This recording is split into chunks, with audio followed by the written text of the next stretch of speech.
Once upon a time, there were two men walking along one summer day.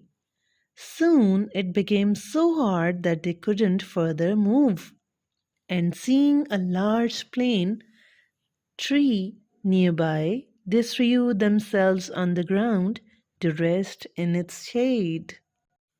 Gazing up into the branches, an old man said to the other one, "What a useless tree this is! It doesn't have fruit or nuts that we can eat, and we cannot even use its wood for anything."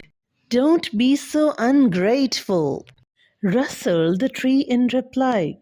"I am being extremely useful to you at the very moment, shielding you from the hot sun, and you can call me a good for nothing." So, my dear kids, as you know that all God's creations have a good purpose, so was the tree's purpose. And your religion also teaches you that we should be thankful to Almighty for all the blessings we have got. Hit like, subscribe, share Fantastical Journeys with Aamna.